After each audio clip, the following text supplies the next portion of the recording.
नमस्कार, मी पंजाब जिल्ह्यामध्ये काही भागामध्ये पर्यंत काही भागाला सोडून देणार आहे म्हणून हा अंदाज लक्षात येतात.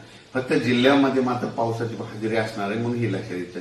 त्याच्यामध्ये सांगायचं झालं तर 24 आणि 25च्या दरम्यान म्हणजे धाराशिव लातूर जिल्ह्याकडे, त्याच्यानंतर परभणी जिल्ह्याकडे, त्याच्यानंतर नांदेड जिल्ह्याकडे या भागाकडे एक पाऊस असणार आहे. बीड जिल्ह्याकडे थोडाफार असणार आहे. म्हणजे सर्वदूर जिल्ह्यात पडणार नाही, फक्त काही भागामधून पडून जाईल म्हणून हा अंदाज लक्षात येतं. म्हणजे सांगायचं झालं 26 जून पर्यंत असाच पाऊस राहणार आहे, विखुरलेल्या स्वरूपाचा राहणार आहे, सर्वदूर पडणार नाही म्हणून हे अंदाज लक्षात येतं.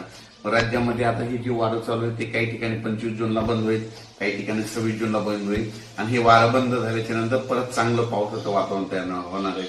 पण राज्यात मध्ये आता सर्वदूरचा एवढा पाऊस नाही. फक्त म्हणजे सांगायचं झालं तर कोकणात मध्ये सातारा जिल्हा, सांगलीकडला काही भाग, त्याच्यानंतर पुणे, त्याच्यानंतर तसंच पुढं नाशिक पर्यंत, सिन्नर नाशिक पर्यंत ते पट्ट्यामध्ये कोकणाच्या कोकणपट्टीचा पट्टा मात्र ते पाऊस चालू राहणार आहे. तिकडचा पाऊस काही कमी होणार नाही म्हणून हा अंदाज लक्षात येतं. आणि राज्यात मात्र उर्वरित भागामध्ये मात्र आणि 23 मध्ये हे विदर्भाच्या इकडल्या पट्ट्यातच पाऊस पडणार आहे. परत एकदा सांगतो, म्हणजे जळगाव जिल्हा, संभाजीनगर, त्याच्यानंतर जालना, बुलढाणा, त्याच्यानंतर अकोला, अमरावती, वाशिम, हिंगोली, त्याच्यानंतर यवतमाळ, अकोला आणि हे नांदेडचा असा ह्या पट्ट्यामध्ये असा पाऊस पडणार आहे. आणि परभणी जिल्ह्यात देखील थोडाफार प्रमाणात पडणार आहे. म्हणजे सर्वदूर पडणार नाही हे अंदाज लक्षात येतं.